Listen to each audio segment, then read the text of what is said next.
Bien, donc nous faisons un passage cette semaine, puisque nous allons commencer, nous avons terminé le Péricret, le 8e chapitre la semaine dernière, et nous allons commencer le 9e. Alors, que nous a-t-on dit jusqu'à présent? On va se replacer un petit peu dans le plan du Tanya, en réalité, puisque le Tanya est un ouvrage qui est très structuré. On part d'un point et on veut arriver quelque part. Le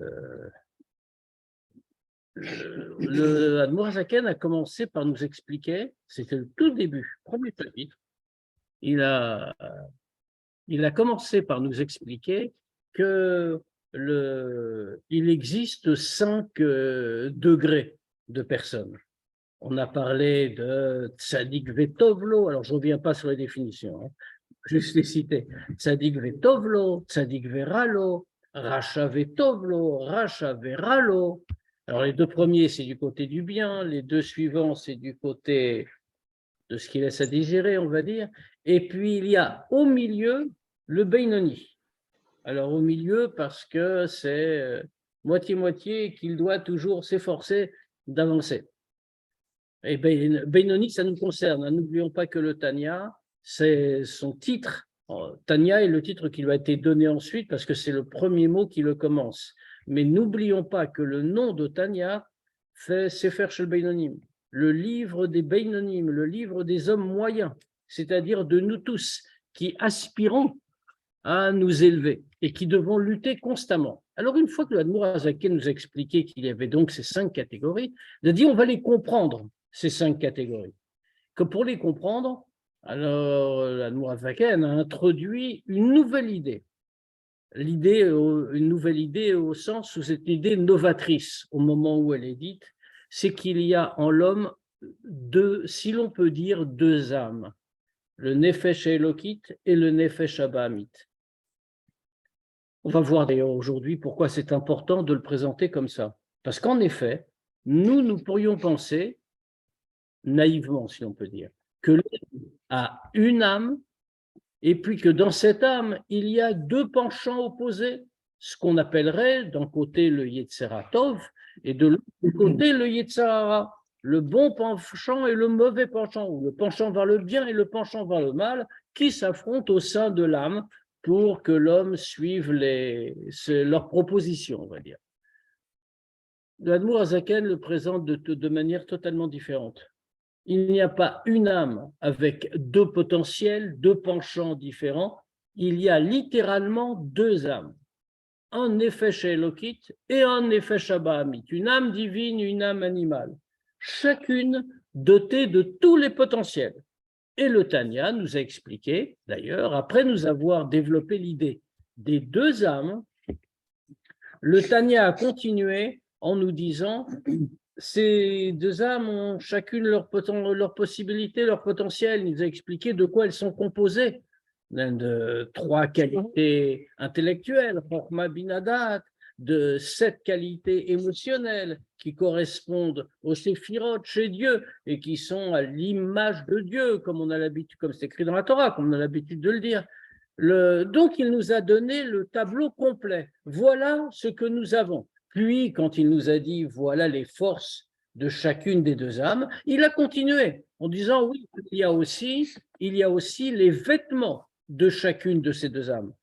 C'est paroles et actions, par lesquelles qui sont les vêtements, parce qu'elles vont s'habiller dans ces outils d'expression, et c'est comme ça qu'elles vont avoir un contact avec le monde.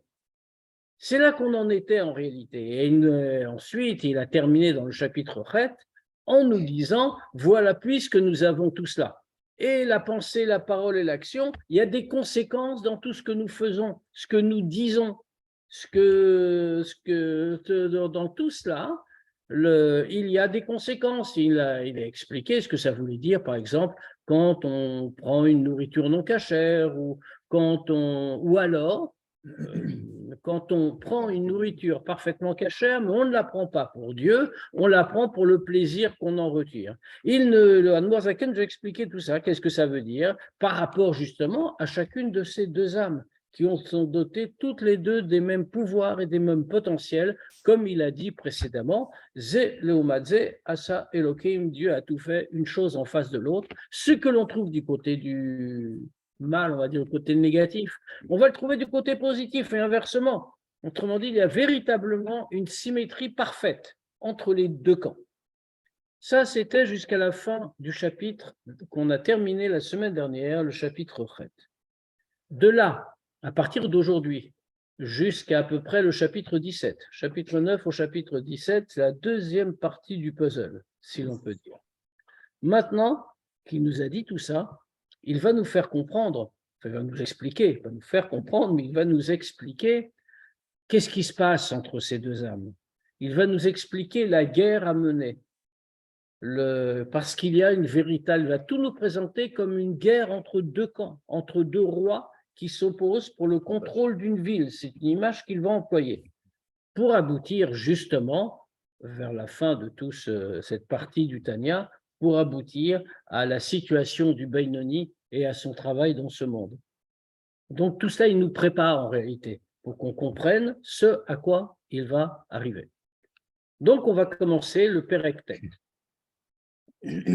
Donc, Perek Veine, Makom Mishkan Nefesh Abamit. La première question que la Nourazaken se pose, et ça aussi c'est utile pour notre compréhension ultérieure. On a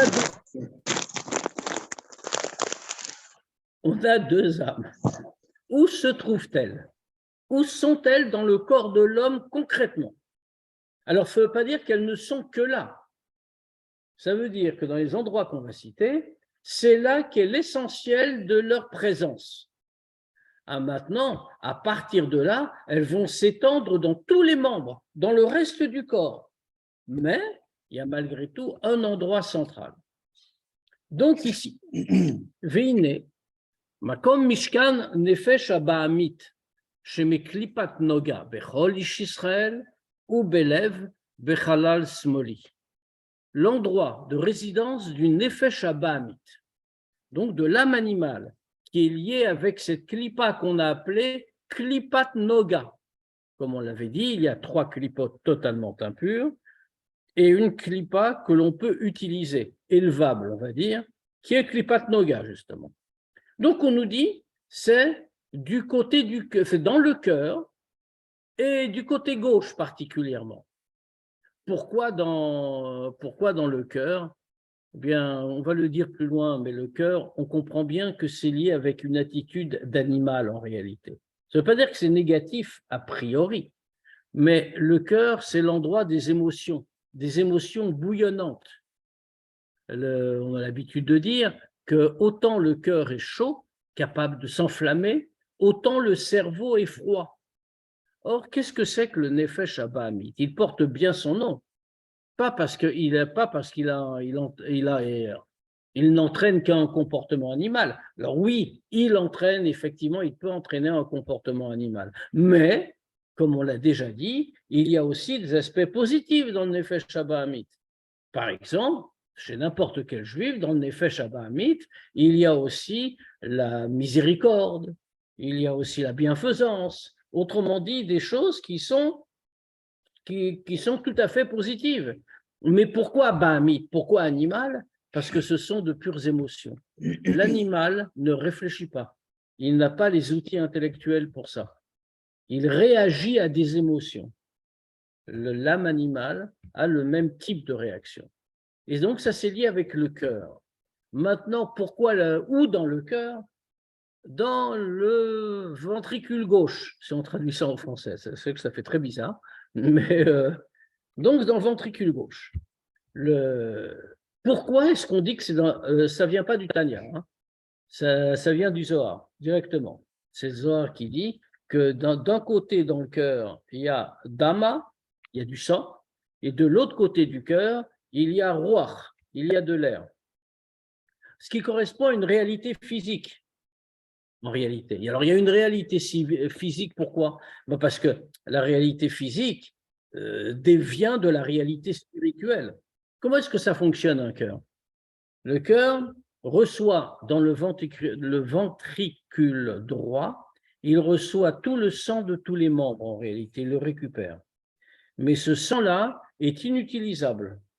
Le ventricule droit va le faire passer ensuite au ventricule gauche, qui lui va le diffuser à tous les membres. Le premier endroit où le sang va aller, c'est les reins qui vont purifier le sang.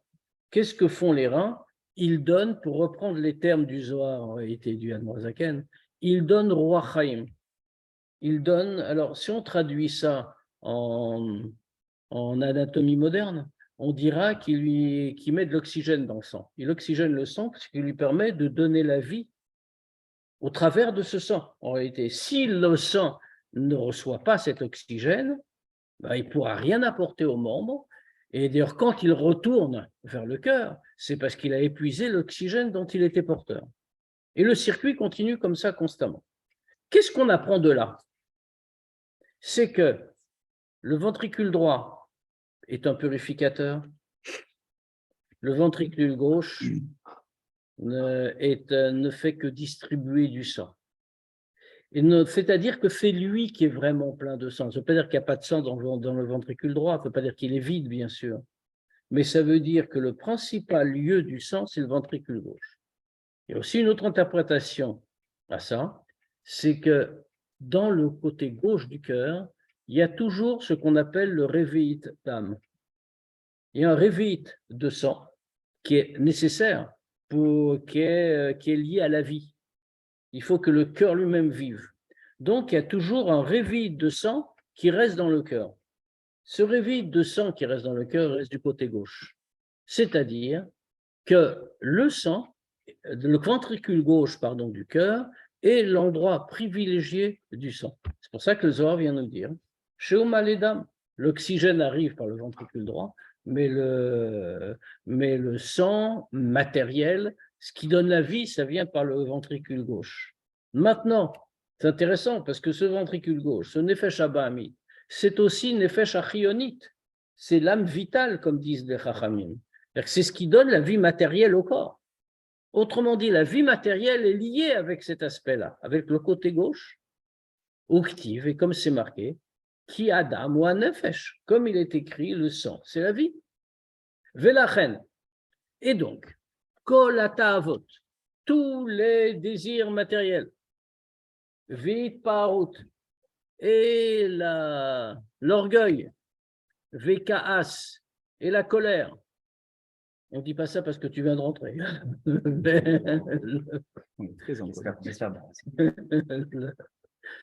Donc, toutes les mauvaises midotes, Tavot, comme on a dit, les plaisirs matériels, Itpaarut, ouh, waouh. Il faut dire. Est-ce qu'il faut dire Shechianou, Mechayam Etim? C'est un dîne comme ça, quand on n'a pas vu quelqu'un depuis très longtemps. Quoi, un mois? Ah ben oui, tu sais, au bout. Ouais. On dit Shechianou dans ce cas-là. Non, c'est très. Ça, c'est une belle surprise.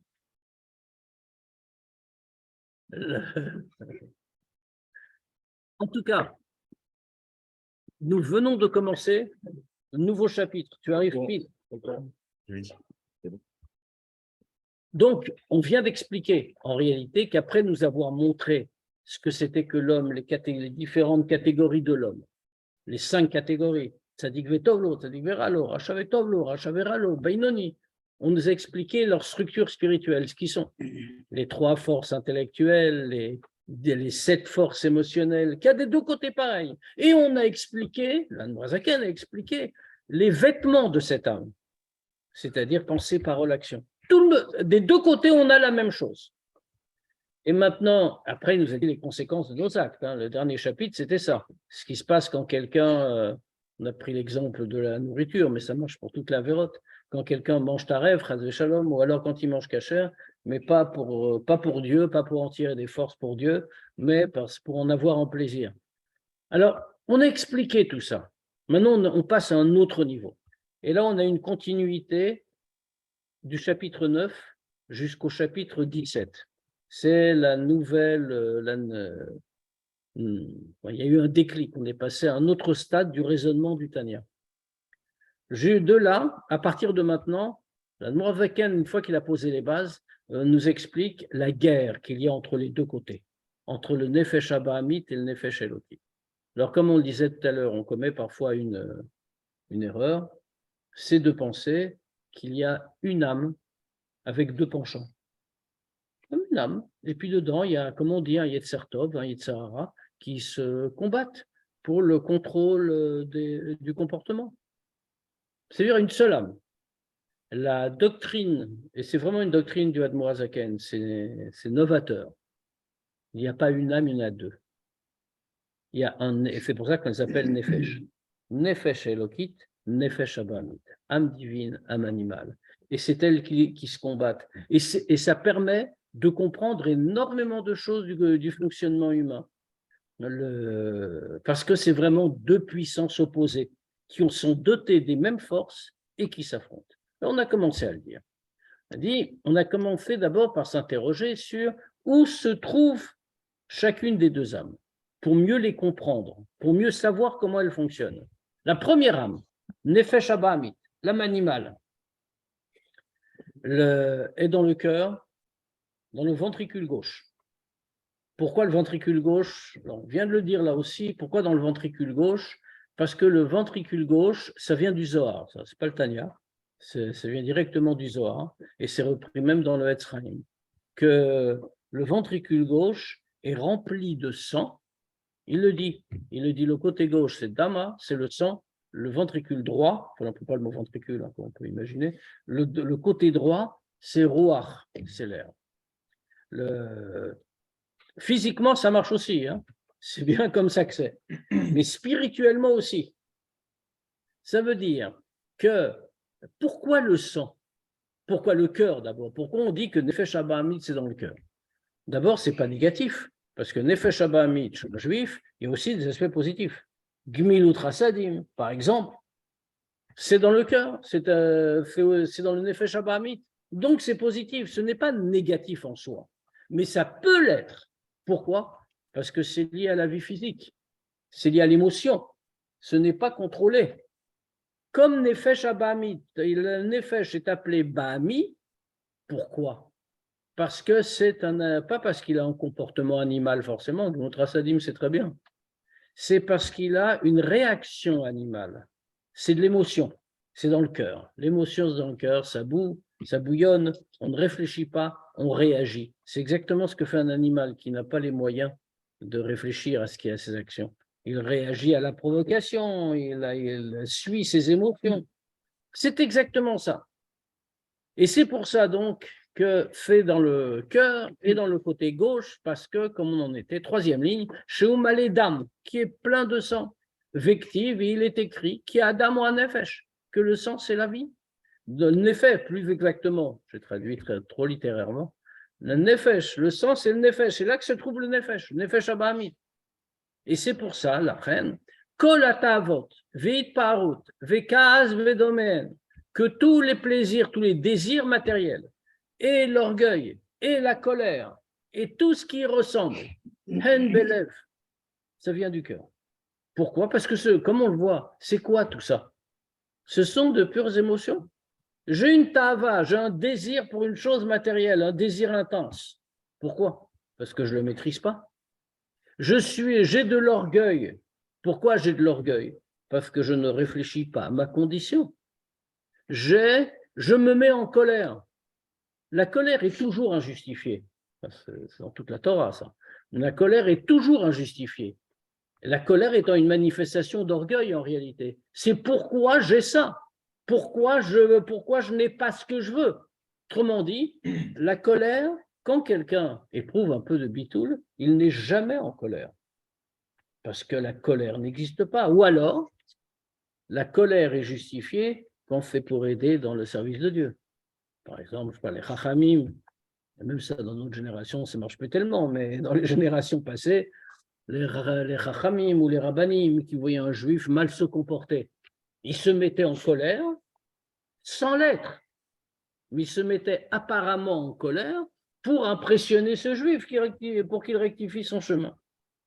Il y avait comme ça un rebbe polonais, c'est une histoire qui est très connue, il y avait comme ça un rebbe polonais dont j'ai oublié le nom, qui avait une tabatière en argent. À l'époque, les gens riches avaient des tabatières en argent.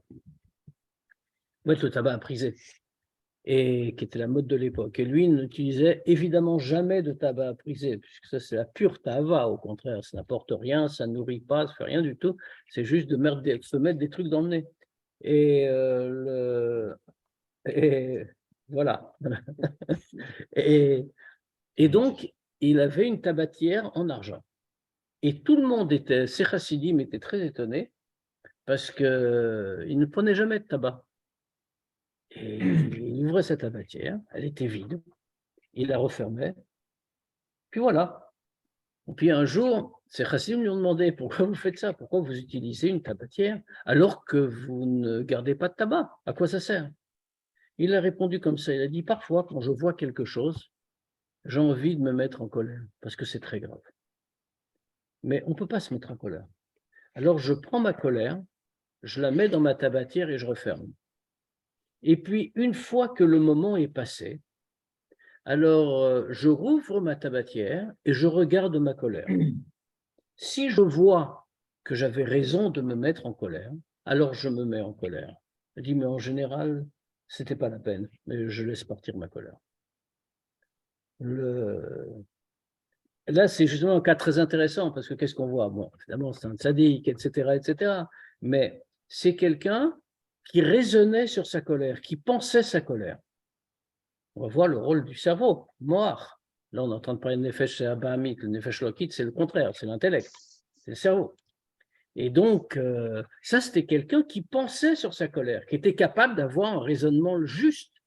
Ici, on nous parle bien sûr de celui qui ne va pas le faire, qui laisse monter la colère comme une flamme. Et ça vient du nefesh abahamit.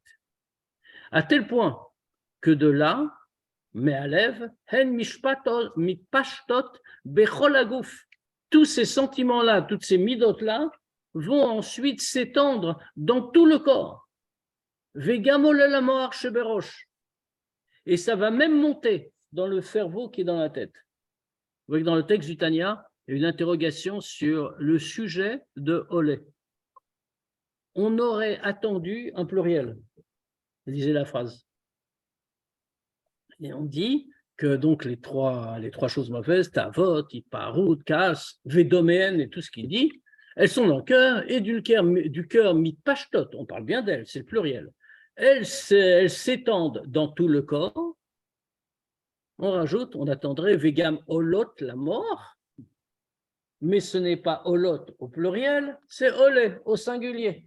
Donc où est le sujet de Olé? En vérité, c'est le nefesh.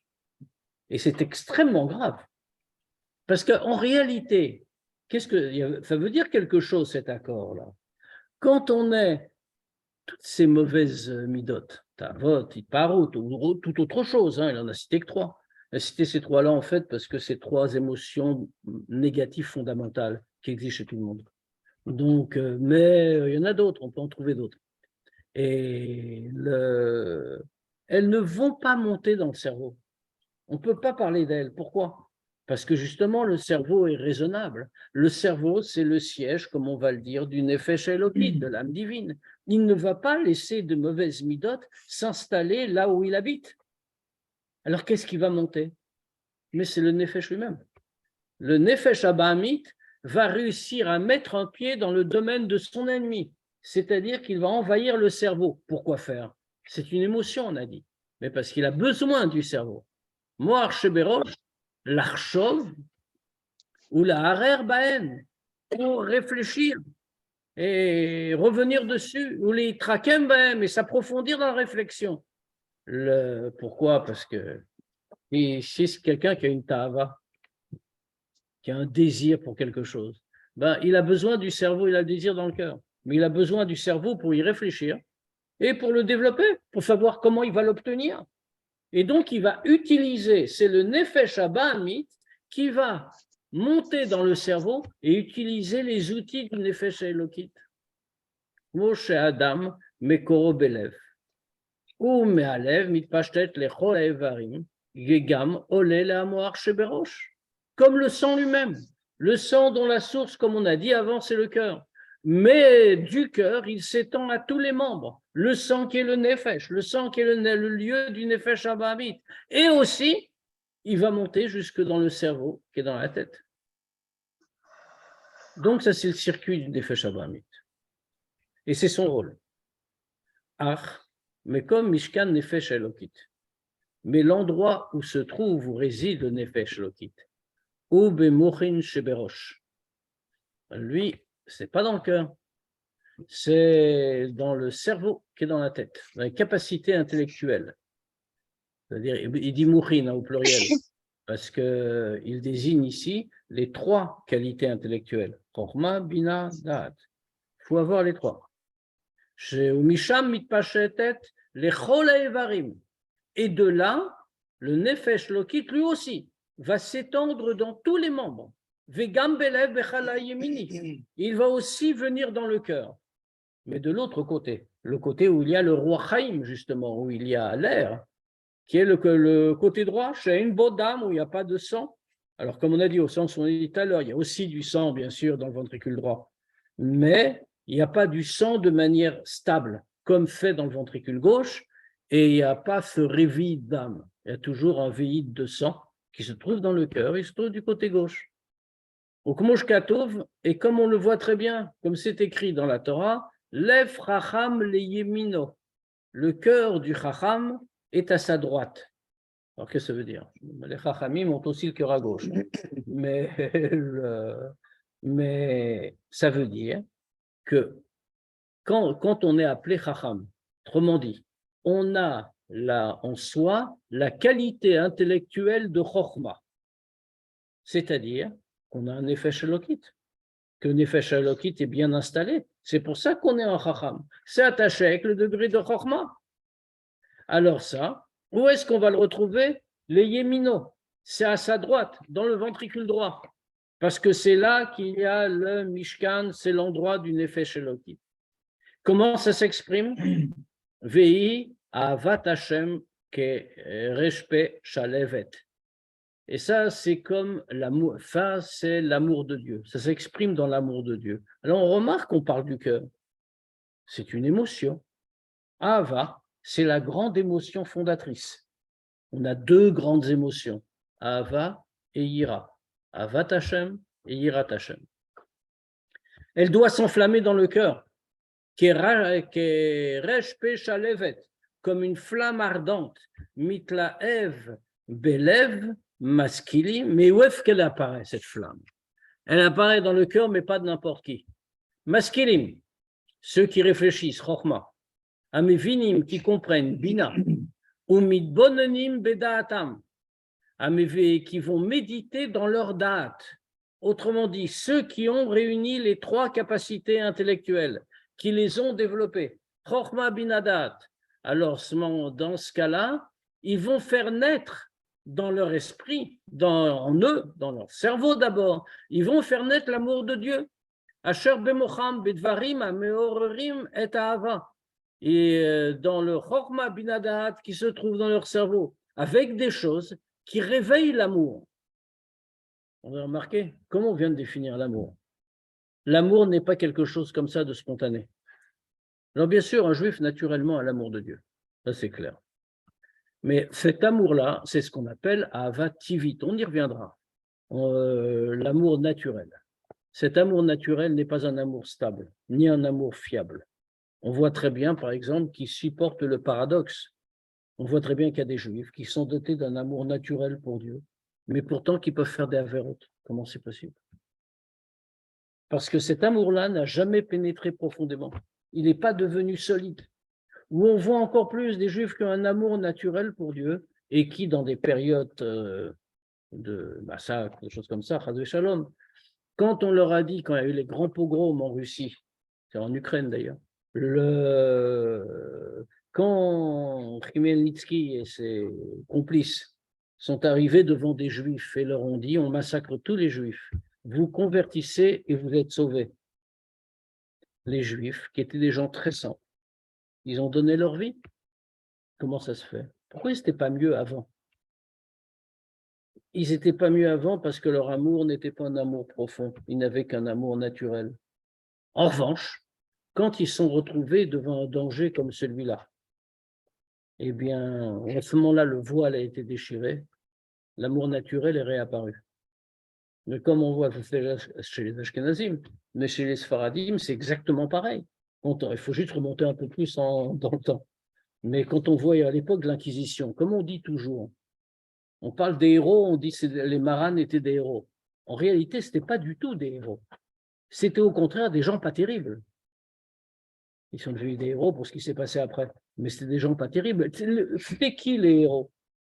C'est ceux qui ont tout quitté en 1492.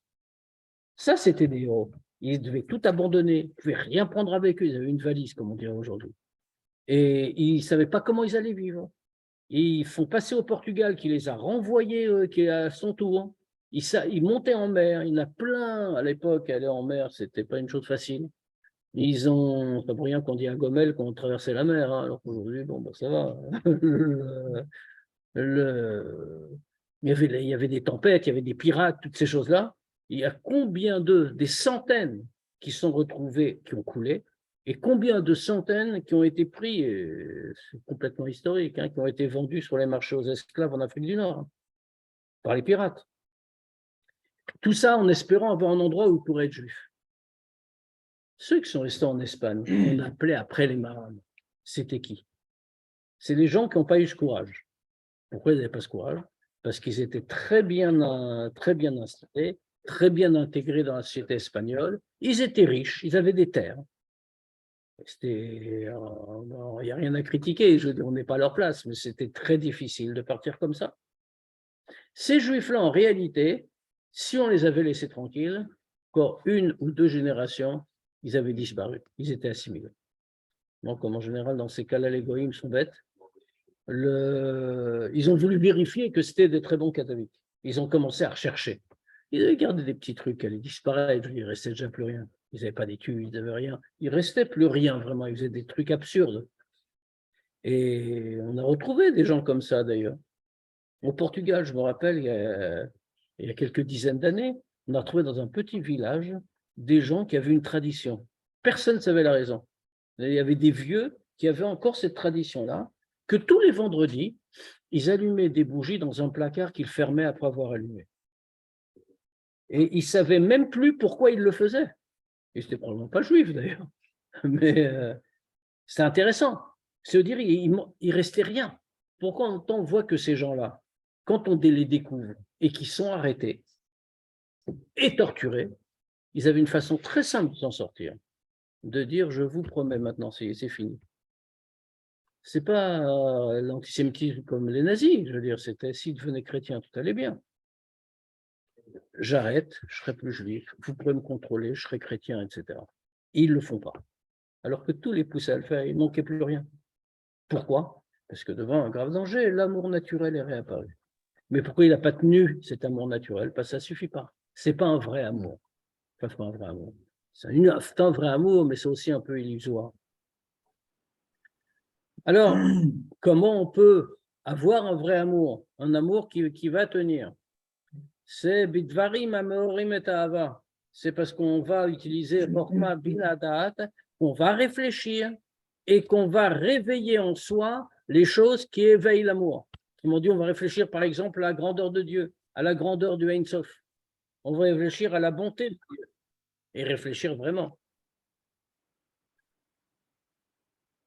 Vechen Simchat Levav est pareil, pour la joie du cœur, Betiferet Hashem, pour la splendeur de Dieu, Vada Geono et sa grandeur, Kasher Ene Achacham Asher Berosho, Bemoa Chochmatu Vinato, Mistaklim Beyekara de Malka, Betifret Dulato. Que comment on s'y prend? Quand Ene Achacham, quand les yeux du Chacham, qui sont dans sa tête, ça veut dire quoi les yeux du Chacham qui sont dans sa tête? Personne n'a Dieu que ceux qui sont dans la tête, hein, a priori. Mais pourquoi c'est marqué que Chacham est Nav Berosho? C'est parce qu'il réfléchit avec son esprit, il est capable de réfléchir avec son intelligence. Et de voir avec son intelligence, pardon. De comprendre les choses et de voir avec son intelligence.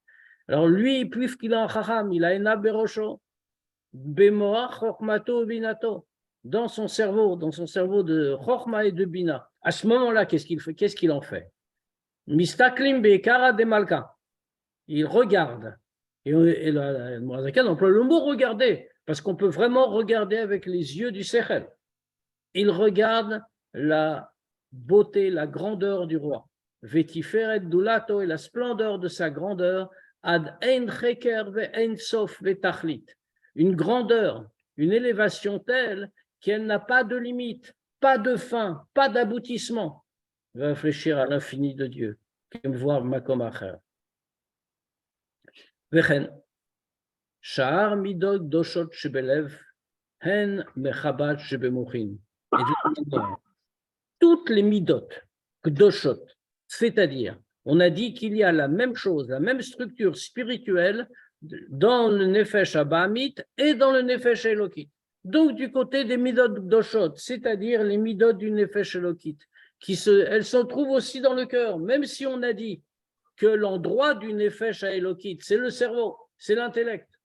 Malgré tout, tout dépend du cœur. Donc, il y a des midot doshot dans le cœur. Mais quelle est leur différence? C'est qu'elles viennent de Chabad Shebemouchin.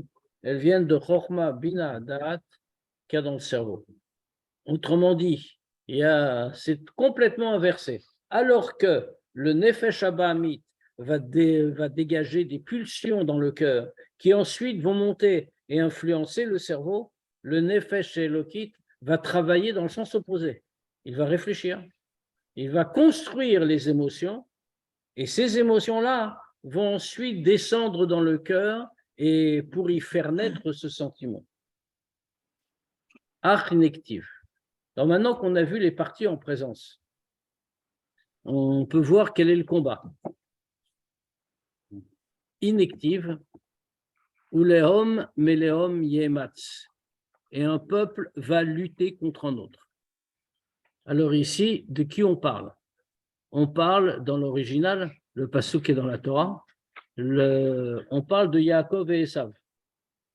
Quand ils étaient encore dans la matrice, encore nés, et elles trouvaient, et leur mère sentait qu'il y avait de grandes douleurs, et elle a été voir, elle a été voir le prophète du temps pour comprendre qu'est-ce qui se passe. Elle sentait des coups terribles à l'intérieur de son ventre.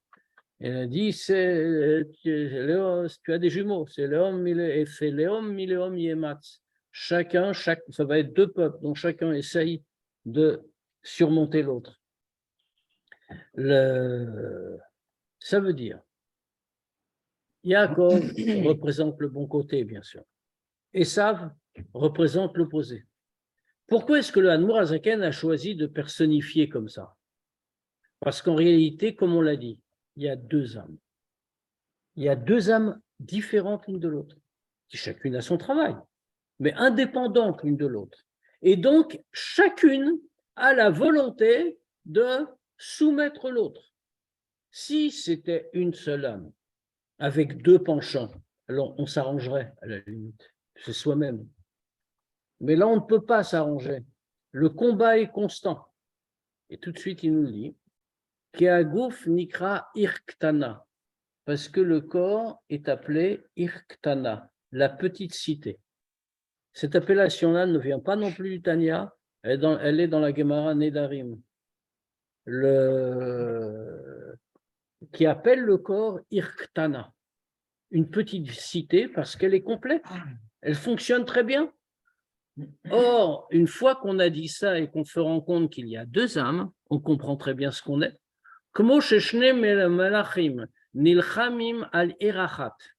Que c'est comme le cas où deux rois combattent pour le contrôle d'une ville. Que chacun d'eux veut conquérir la ville et régner sur elle. Qu'est-ce que ça veut dire régner sur elle? Qui veut conduire les habitants selon sa volonté. Veshier Sarim les Mashmato, et qu'ils vont suivre sa discipline, sa volonté. Bechol Asher Yigzor Aleem, dans tout ce qu'il va décréter sur eux.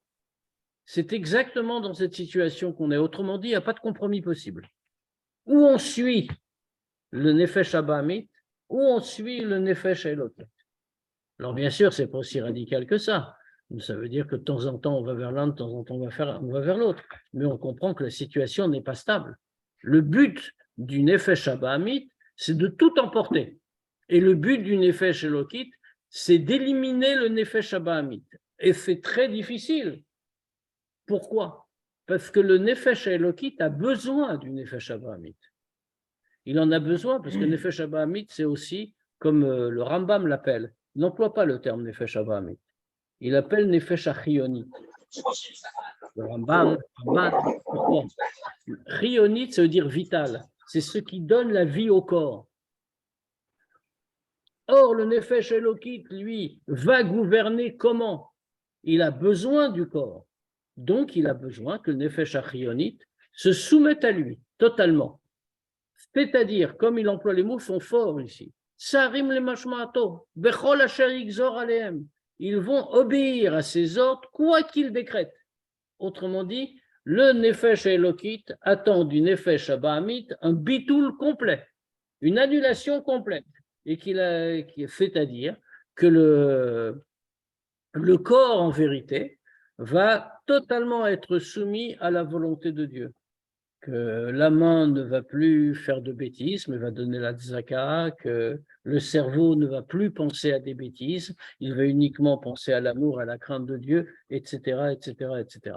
Ça, c'est le combat. Alors, c'est vraiment comme deux rois. Il n'y en a aucun qui peut reculer, et aucun ne veut reculer. Donc, il faut assurer la victoire du bon côté. On peut en faire encore une ou deux lignes. Karshtéan et Fachot. Ce qu'on vient de dire pour les deux rois qui s'affrontent, c'est la même chose pour les deux Nefashot. Elokit et Chionit Abahamit. C'est pareil, Chionit et Bahamit, comme on a dit.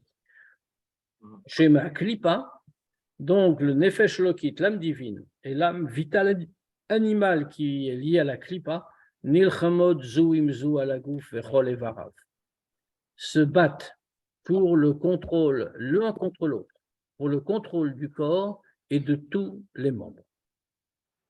On va peut-être s'arrêter là.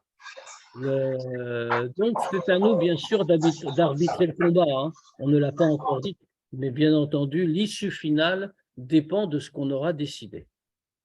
On peut prendre quelques instants pour répondre à des questions, si vous voulez. Donc, il n'y a pas de neutralité.